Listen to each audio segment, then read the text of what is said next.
l'endurance, lui, il connaît ça. C'est notre invité ce soir, Denis. Le coureur et chercheur montpelliérain Hervé Seyss qui a gagné la semaine dernière les 100 km de Millau. Bonsoir. Bonsoir. Bonsoir Hervé. Comment ça va d'abord? Parce que vous avez couru les 100 km de Millau la semaine dernière. Oui, c'était il y a 8 jours, c'était samedi.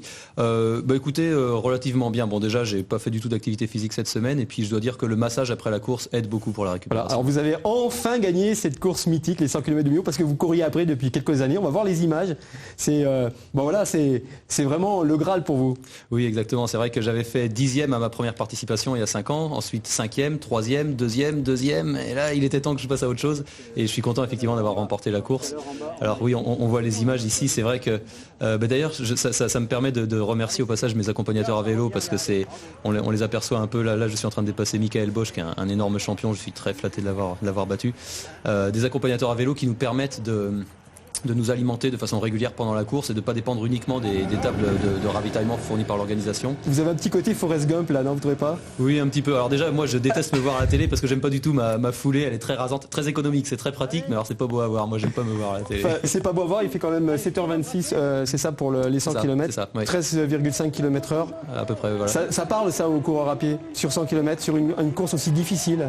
Oui, c'est vrai que la grande particularité de Millau, c'est tout le dénivelé qu'il y a, et surtout le dénivelé se trouve en deuxième moitié de la course. Donc vraiment, et c'est ce qui m'a beaucoup aidé cette année, il faut faire preuve de beaucoup de sens tactique, partir lentement, parce que surtout il ne faut pas s'enflammer, il faut passer le marathon en étant juste chaud mais pas fatigué, de façon à être vraiment en mesure de fournir son effort sur la deuxième boucle. Alors vous parliez de vos accompagnateurs, ils ont aussi filmé à l'intérieur. C'est vrai que sans eux vous ne pouvez pas gagner. Ah, ce serait beaucoup plus difficile. Il y a beaucoup de coureurs qui font la course sans accompagnateur, mais c'est vraiment admirable.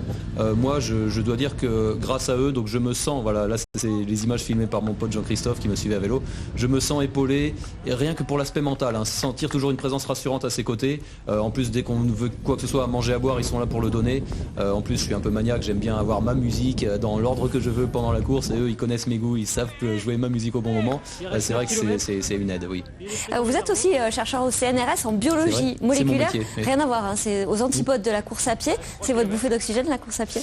Un petit peu, en fait il y a quand même un petit quelque chose à voir, c'est un peu la persévérance, l'envie d'aller au fond des choses, et c'est vrai que dans mon métier, dans la recherche, il faut vraiment avoir le souci du détail et toujours remettre en doute les résultats qu'on a eus ou que d'autres ont pu obtenir.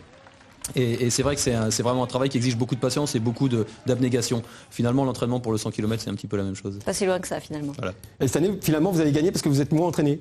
Eh bien oui, c'est vrai que cette année, c'est grâce au conseil de mes coachs Jean-François Banque et Sylvie Fourdrinier. Ils me disaient, voilà, les années précédentes, tu as fait deuxième, c'est pas mal. Il y a mieux. Et c'est vrai que les années précédentes, j'arrivais un petit peu fatigué sur la course. Cette année, ils m'ont conseillé de diminuer un peu la dose d'entraînement. J'avais un peu peur. Je me suis dit, j'essaye. Après tout, qu'est-ce que je risque? Au pire, je rate la course cette année. J'adore Millau, j'y suis chaque année. Donc au pire, je me rattraperai les années suivantes.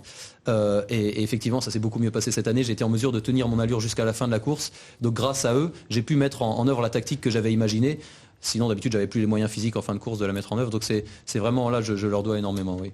Bon, merci Hervé et bravo, Merci. et certainement à l'année prochaine au 100 km de Millau. Oui, c'est vrai. Denis, hier, le